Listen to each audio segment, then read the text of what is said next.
Michigan Wolverines, they need a coach that's going to put an end to this run of just craziness. Scandal. Craziness. Punishments. The run of punishment. And it was supposed to be Sherrone Moore. Then, he gets the show cause for staffers get the show cause. He's suspended now for, 2 consecutive years based on different things for games. And the big shocker of the offseason, we thought, well, maybe it's Brian Kelly, James Franklin, Lane Kiffin. No. James Franklin goes to Penn State. He's out. Then what happens? Brian Kelly's out. Who's replacing him? Lane Kiffin. We thought everything was going to settle. No. Sherrone Moore fired with cause, and the internet blew up last night. Well, there's another blue blood. I mean, all the blue blood programs that were in search of a coach, and now another one is in search of a coach. And Hutton, this does not account for not just Harbaugh and now Sherrone Moore, Juwan Howard, a series of incidents off the court and on the court. He punched a Wisconsin assistant coach. There was a environment and culture of fear in the program with a strength coach who was threatened by Juwan Howard. They had to fire him, another Michigan man that they had to fire. And now Sherrone Moore. The coordinator? Yeah, I mean, it's just one thing after the next with, and I said this during the whole Harbaugh thing when Michigan people wanted to act like, everybody does it and it's not a big deal and yada, yada, yada. Fine, whatever you want to argue, you can argue. Let's get away from this term Michigan man and stop acting like it's a thing when you have these types of leaders in play at your university, and just admit that you're like everybody else. You're not better. You're not worse.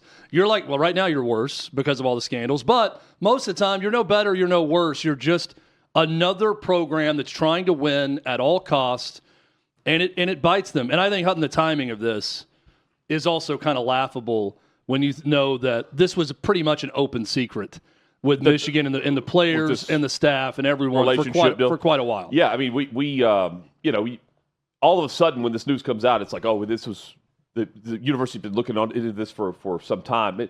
Our own we've got Trey Wallace who was saying that they have been looking on this for several weeks. Of course, something happened where police are involved. That plays a factor because Sherrone Moore had just wrapped up a press conference earlier this week about the bowl game against Texas.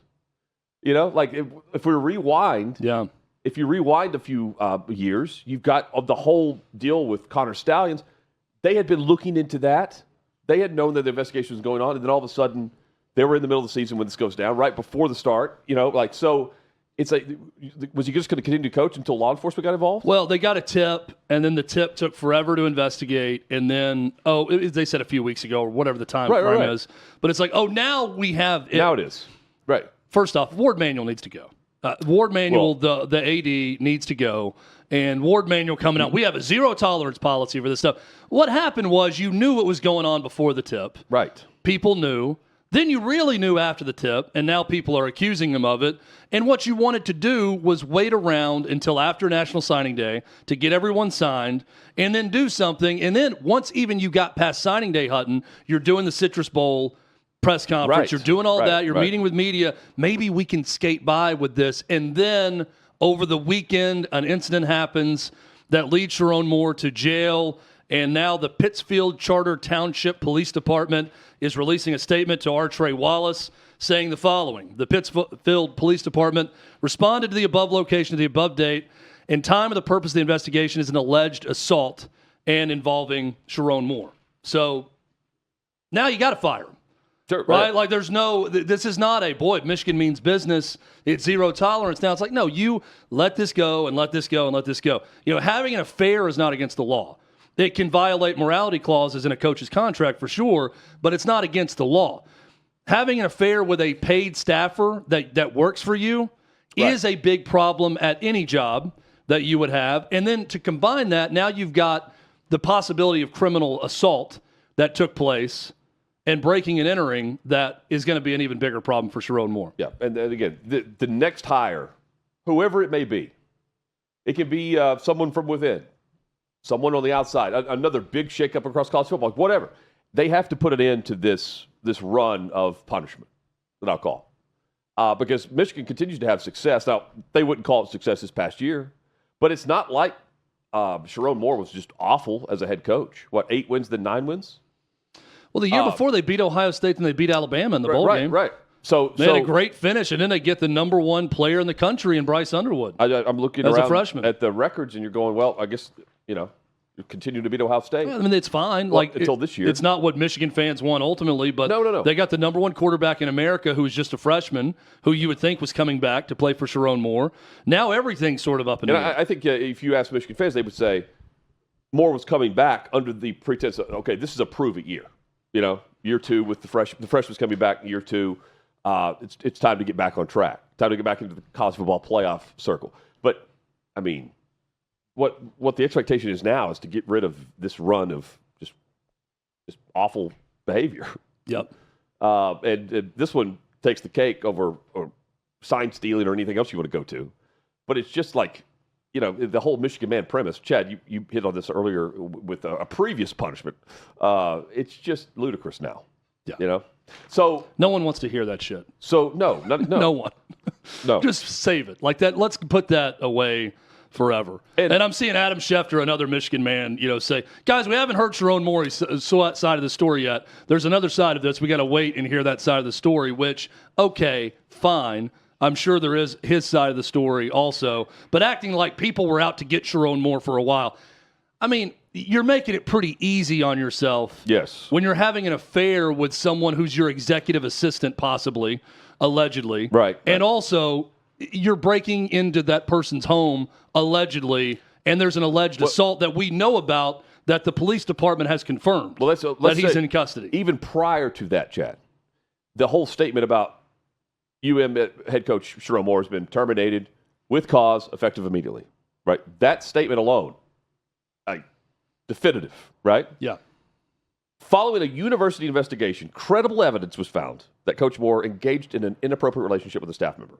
This conduct, ... constitutes a clear violation. That's what he's fired for with cause over. But if this is an open secret, Yeah. like you got, again, it's just, it's the culture within that is not something that represents the university. I'm not letting Sherrone Moore off the hook with all this either. Obviously, he's responsible for whatever bad decisions he made repeatedly. Right. I'm also not going to sit here and act like Michigan. Boy, we found out about it. We fired the guy because we're a zero-tolerance institution. Give me a break. They knew this was going on. They hoped it would go away. Then someone gave them an anonymous tip, and they hoped it would go away too because we got a good recruiting class coming in. Let's get these kids signed in Ann Arbor and do all of that. And then it didn't go away because your coach got arrested because of this relationship. And now they got to fire him. So, I mean, this was the last straw where they could have, if they were serious about zero tolerance, they could have done something mid-season more than likely, knowing about it. It's all a big joke with Michigan, and I'm tired of hearing about how they're better than anybody. Before we start, how do you know everyone knew about it? We've got our buddy David Cohn from Craning Company, former Michigan quarterback. He was on last night, a live stream. He was saying, like, hey, this is something that we had been discussing behind the scenes. Like, he's kind of, you hear rumblings of it. You hope it's not true. He's not there on a daily basis. Yeah. But it's not something that just popped up like it popped up for us last night. Again, the word, and this is from people inside the program, the phrase I keep hearing is open secret. This was a very open secret with everyone around Sherrone Moore and that coaching staff and at Michigan. Yeah. This was not a surprise to them. You don't know, but you know. Was it a surprise when he got arrested? Absolutely. And that's what made it impossible for them to bring him back. And unfortunately for Sherrone Moore, Hutton, I think that makes it impossible for someone else to hire him anytime soon. Now, given the extreme nature of this. Yeah. And you know what it makes me think? I say that, but Bobby Petrino did return to Arkansas. Bobby Petrino, maybe there's plenty of other examples. Now, Bobby Petrino, I don't think was arrested, for alleged assault at any point. But that's the difference in the story. Oh, he lied about a motorcycle accident. That's for sure. Yes, he did. He told the girl in the back of the motorcycle to limp home before the cops got there. Yes, no doubt. We don't need you in on this report. So who's next?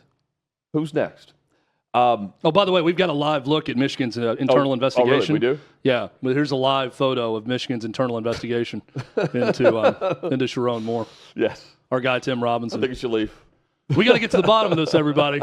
We got to know who's been doing wrong here. We got to find out. This is also the same photo of their investigation into Jim Harbaugh's wrongdoing and Connor Stallions. Yeah. And, Hutton, we could also put this with Central Michigan.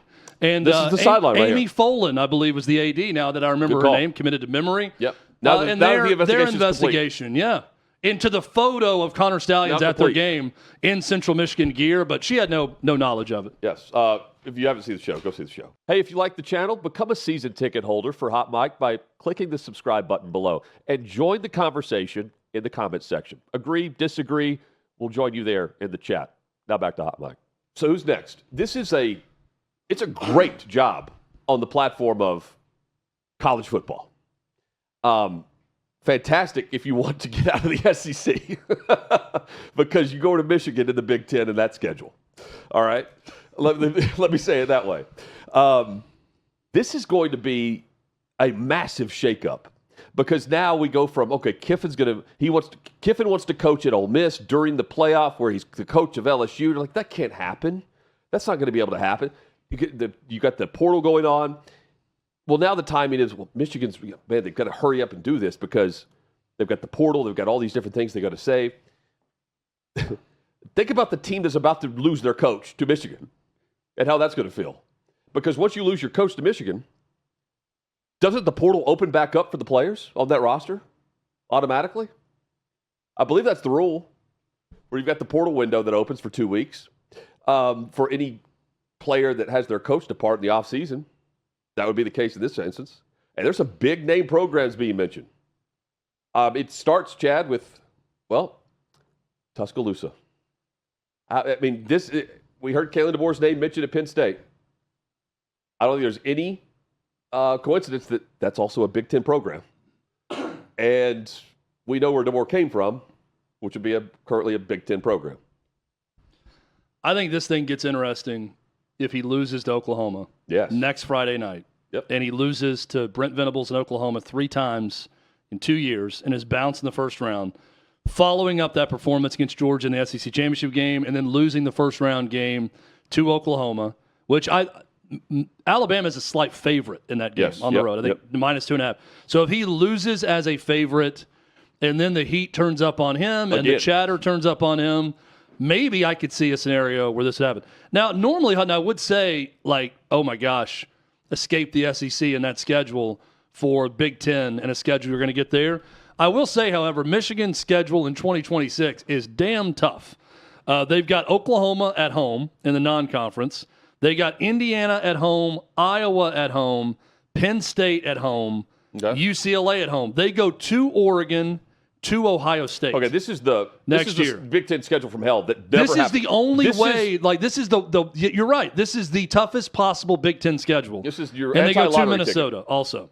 Anti-lottery ticket. But even in a normal SEC year, Hutton, I mean, Alabama is playing Auburn, Georgia, A&M, at LSU, at Tennessee, hell, at Vandy. Every year. Throw that in now in the mix of tough road trips, right? I mean, there's no breaks in that Alabama schedule either. I have a hard time believing that he's serious, that this is a serious thing with Kalen DeBoer leaving Alabama for Michigan. I know he said all the right things about, I'm not interested in other jobs. We like it here. We're competitors. We're going to win big here, and that's all we're focused on. All those things that most coaches would say. I am interested, though, Hutton, and you were bringing this up before the show, if they lose to Oklahoma, what that interest may look like from Kalen DeBoer. Well, so think about it from this angle. It would be Bama who would be tired of this too. Yeah. Because the fan base, the program, the perception would be for 2 straight years, even though they didn't make the playoff last year, they did this year. 2 straight years. Last year it was, you don't really need to be here in the playoff. We're fine with SMU. This year, what's the talk? You don't need to be here, but everyone's like, no, Bama's in there. Yeah, you're limping into the playoff. Notre Dame should be here, is what people are saying. Right. And then you go on the road and get your ass kicked. Again, that's what happened in Atlanta last week. And that's the argument against Alabama right now, is you just got drilled in Atlanta. And we know that college football, the college football playoffs don't look at the conference championships, and it doesn't matter. But this didn't really compete very well. And they're making the argument they're banged up and all that. 2 straight years it would be you don't really Bama's they played like what? And you had the worst loss of the season among the teams in the playoff. That's what it was early in the year, but it was Florida State. Bama fans are pissed anytime they lose, regardless. I know. But lose in this fashion, not if you lose, how you lose. You get your ass whipped by Georgia in the SEC championship. You barely get by Auburn in the Iron Bowl, which that's a nice win, regardless, because it's Auburn. You lose at home to Oklahoma, and this is all in the last month. Right. And it's a team that's leaking oil right now. Ty Simpson hasn't looked the same. He was a Heisman Trophy candidate for most of this year. The last month, he hasn't looked as good. Yeah, there's going to be a lot of naysayers about Kalen DeBoer, and maybe it would be the time if you're not happy or you feel like the heat's coming down on you. That's a pretty nice safety net to go to Ann Arbor and coach Michigan. Now, who would I hire at Michigan that you could get right now? Brian Kelly. I'm kidding. Jeff Brom. At Louisville. Okay. I would hire Jeff Brom, and I think he would take the job. He's an offensive guy. He's no nonsense. He is football all the time. That's all he's about. You don't have to worry about scandal from Jeff Brom and his camp. I would hire Jeff Brom from Louisville, and I think that would be a really solid hire for Michigan. It's not sexy. I don't think it's going to fire up Michigan fans all that much, but it's what they need right now. Keep an eye on Marcus Freeman in Notre Dame, where the payments don't match with the job and the the fact that he signed. Where does he rank nationally in pay? Well, so the base salary is 24th or 25th in the country right now. This is after all of the other extensions have just happened. And keep in mind, last year he signed his big extension prior to the college football playoff when they made the run and went to the championship game. So he had more leverage if he just waited, but Notre Dame did a good job. And at the time, it was like, oh, they're giving this guy money before he's proven it. Well, now you're looking around going, this guy's, he's where in this pecking order? That's the way all these coaches are going to feel. And, I mean, he's at least going to use that for leverage. He's about to squeeze the hell out of Notre Dame. And if he wants to. And this is timing up with NFL's hiring season. And he's the one guy that can now be named there, and he was mentioned for the Bears job last year. Is he a Jimmy Sexton guy too? Oh, that's a great question. I don't know. I'll try to find out. I don't know. But what I do know is that the DeBoer has like a $60 million buyout at Bama. But it would be Bama that wouldn't be so fond of wanting to fire him next year and pay the buyout if they fire him. And if he's hired, Chad, Michigan could have him for like $5 to $10 million buyout. I don't know. Marcus Freeman's agent. If he's fired without cause, it's $60 million. Marcus Freeman's agent, Jimmy Sexton. And how about DeBoer? Is it Jimmy Sexton? I'm assuming. But I'm assuming let so me double too. check. I'm assuming so as well. But here's the headline in the USA Today. You ready for this? Michigan football's hiring bar. The bar is set at Kalen DeBoer. Clear it or hire him. That's the headline today. So it's Kalen DeBoer, by the way, Jimmy Sexton also. Okay, so you have confirmed. If Kalen DeBoer is the bar and you want to clear it, you go hire Marcus Freeman, right? You pull him from Notre Dame. Well, you hire Kalen DeBoer first. Well, if he's the bar, I guess if you can get if you want to clear the bar, you have to go higher. Then that would be. It says clear it or hire him. That's the headline. Again, that's Blake Topmeyer. I don't disagree with it because it's Michigan. It's the program. It's the LSU thought. Yeah, and you don't have to pay anyone a buyout, unlike LSU and these other jobs. That's right. I mean, they're firing with cause. So Sherrone Moore, they're scot-free of any payment to an old coach. That's great.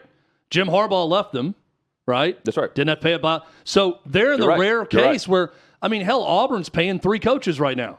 You know, LSU, like think about the jobs that are having to pay multiple coaches to get rid of because they didn't win. Right. You know, without cause. Well, now think about it from Bama's perspective. If you don't really like what's going on, you don't have to pay that buyout either. I think it's also it's a Kentucky model for basketball. Be careful what you wish for. I know. Like this is hilarious to me that you had a guy in year 1 that argued they should have been in the playoff, and in year 2 is in the playoff, and they're top 5 in recruiting each year, and you want to run him off and get him to take that Michigan job. He's a great coach. But you were talking about a ball coach. I think you were making a big mistake if you're an Alabama fan and you're like, get out of here. Well, we don't want you. But we know that's how they're going to react if they lose. He's known as a football coach, DeBoer. Yeah. All right. He's a lot like Jeff Brom. Yes. I think they're very similar. Now, you mentioned be careful what you wish for. You know what I just thought of? Hey, LSU, be careful what you wish for because Lane Kiffin would love that job at Alabama. Oh, my gosh. Just saying. I saw a lot of posts. He would love that job at Alabama. Lane Kiffin should do the funniest thing ever, and it was just him in a Michigan sweatshirt on the sideline. Now that the job is open. Yeah. Oh, man. He's not, I mean, even Lane Kiffin. Hey. Of all of his faults, is not going to leave before he coaches a game at LSU after taking that job. If Saban was on the phone and said, hey, Lane, who do you want to be? You want to be Bear Bryant? Or do you want to be Vince Lombardi? Bear Bryant. Okay, well then, where it could go. What was it Walker Jones told us? Not A&M. Walker Jones told us yesterday, Hutton, Lane Kiffin somehow managed to piss off 3 fan bases equally at the same time. Florida, Ole Miss, and LSU during that whole thing of dragging his toes and not dragging his feet, not making a decision. You can add another program to that list if he were to leave LSU in a hurry. Not happening. Side note, you brought up a great point about Ward Manuel. Just a little track record here. Yeah. Thanks for watching. Subscribe to OutKick Hot Mic. Daily content and more at OutKick Hot Mic on YouTube.